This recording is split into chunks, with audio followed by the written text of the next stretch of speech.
Olá, estamos na aula número 15, onde nós vamos falar sobre os mecanismos de ruptura da rocha. Então, qual que é a finalidade do desmonte? Quando a gente fala desmonte de rocha, em que nós estamos pensando? Converter a rocha em vários fragmentos menores para que possam ser escavados, transportados, britados pelos equipamentos disponíveis. E para que isso aconteça, quatro fatores são primordiais. Primeiro, fragmentação suficiente, deslocamento, movimentação e lançamento da pilha, redução de problemas ambientais e o mínimo de dano ao maciço remanescente. Ou seja, que a face fica perfeita, que não tenha quebra traseira, para não comprometer as próximas detonações. Então, qual que é a fase dinâmica do desmonte? Essa figura aí é muito comum em todas as literaturas, porque ela exemplifica muito bem as fases do desmonte. Tá? Então, você tem ali o número 1, lá, o primeiro aqui, ó, tá no meizinho aqui, que é o furo.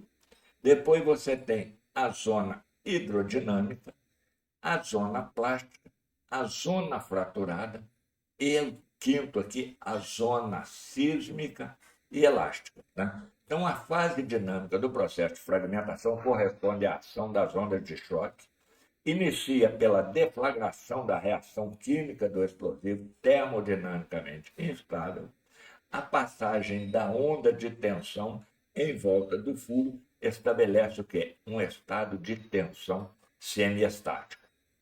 E quando a onda de choque compressiva possui energia suficiente para alcançar a face livre e retornar refletida com amplitude de tensão superior à resistência de tração no maciço rochoso, resulta na fragmentação adequada. Então, nós temos aí uma outra imagem que mostra o furo explosivo, tá? A região da primeira componente de fragmentação, que é a ruptura por compressão, gera os finos, e a segunda componente, que é a ruptura por tração, vai gerar fragmentos um pouco mais grossos.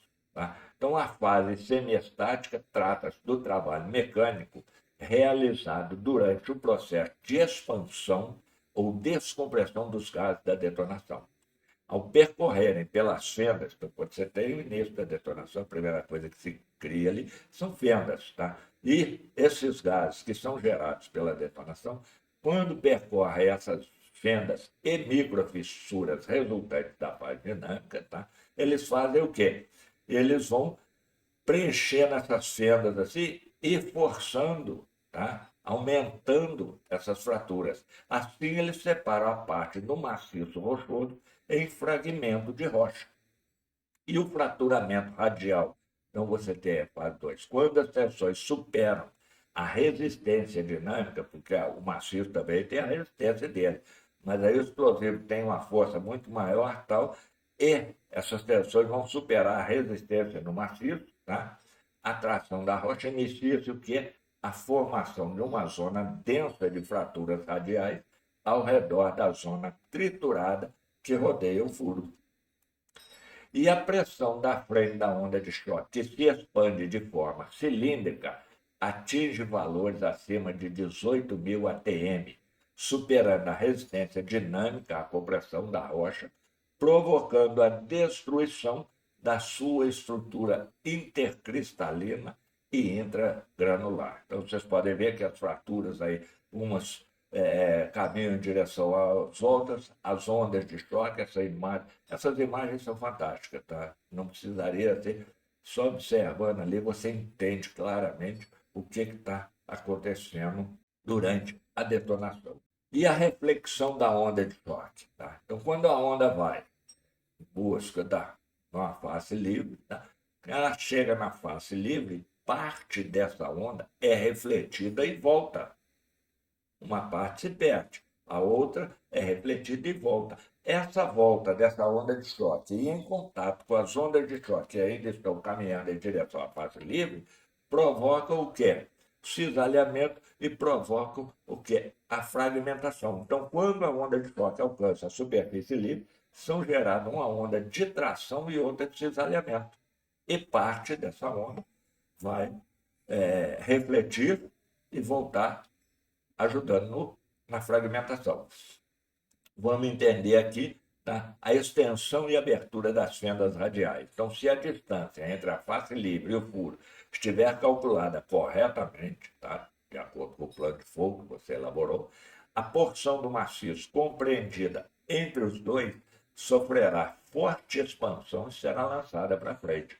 Então, aí nós temos o quê? Um exemplo, tá? Não é assim, via de regra, acontece isso. Não, isso aí é um exemplo para te mostrar, para você entenda o que acontece. Vai gerar fraturas, vai gerar microfissuras e os gases vão penetrar aquilo ali e vão mandar tudo para o espaço. Então, a fratura por cisalhamento ocorre quando uma rocha adjacente é deslocada em tempos diferentes ou a velocidade diferente. O deslocamento é causado pelos gases a uma alta pressão. E a pressão exercida pelos gases da explosão faz com que a rocha atue como uma viga, produzindo o quê? Deformação e fraturamento na mesma pelos fenômenos da reflexão. Então, na próxima aula, nós vamos falar mais sobre o estudo da fragmentação da rocha. Até a nossa próxima aula.